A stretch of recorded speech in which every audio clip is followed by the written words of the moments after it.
बरसात की रात थी और सुनसान सड़क थी। घड़ी ने 11 बजाए ही थे कि सड़क पर एक बस धीरे धीरे चल रही थी। बस में सिर्फ 4 लोग बचे थे, अरुण, रवि, नेहा और ड्राइवर बलबीर। अचानक बस झटके से रुकी।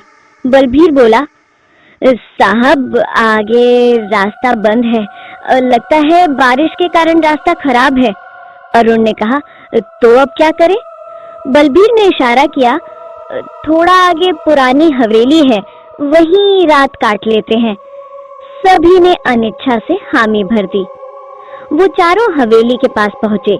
हवेली बहुत पुरानी थी। टूटी दीवारें, खिड़कियों से झूलते पर्दे और दरवाजे पर मकड़ी के जाले। जैसे ही दरवाजा खोला गया, एक ठंडी हवा का झोंका आया और दरवाजा खुद ब खुद पीछे से बंद हो गया। नेहा कांपते हुए बोली, ये कैसी जगह है? अरुण ने टॉर्च जलाई। दीवारों पर पुराने राजाओं की तस्वीरें लटक रही थी। हर तस्वीर में एक ही चीज समान थी। सभी की आंखें उन्हें घूर रही थी। चारों ने एक कमरा चुना और मोमबत्ती जलाई। रवि ने मजाक में कहा, कहीं भूत प्रेत न निकल आए। तभी ऊपर से किसी के चलने की खट खट खट की आवाज आई। बलबीर बोला, यहाँ तो कोई नहीं रहता।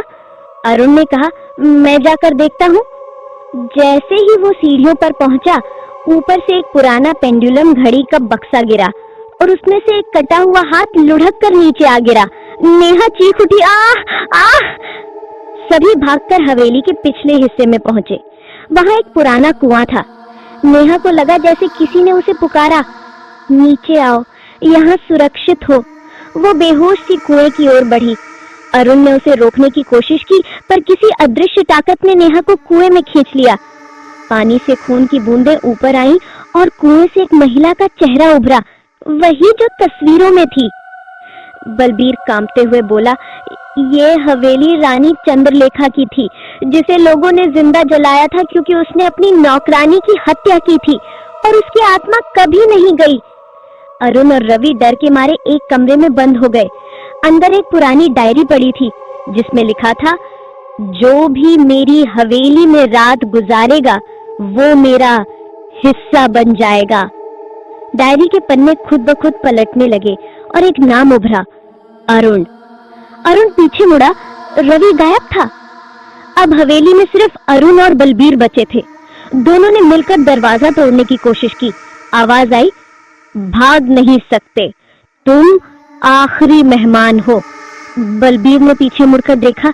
नेहा, रवि सब खून से लथपथ खड़े थे और मुस्कुरा रहे थे।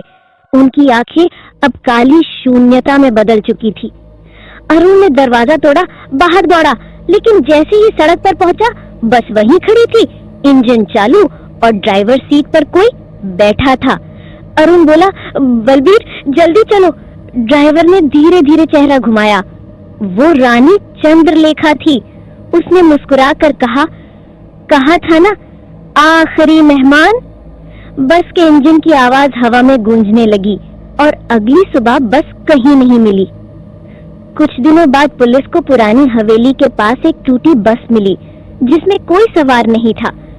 सिर्फ एक नोट पड़ा था, हम सब यही हैं, हमेशा के लिए।